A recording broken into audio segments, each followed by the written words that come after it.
বাস্তবতা কাউকে খাতির করে না। আমি কারো বিরুদ্ধে নই, আমি কারো শত্রুও নই, আমি দেশের মানুষের সাথে আছি। আমি 14 দলেও নাই, আমি 35 দলেও নাই, 34 দলেও নাই।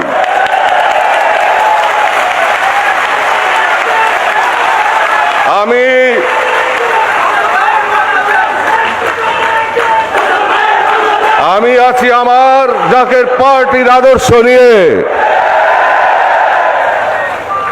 মানুষের মনন পরিবর্তন করো, সততা ফিরিয়ে আনতে হবে।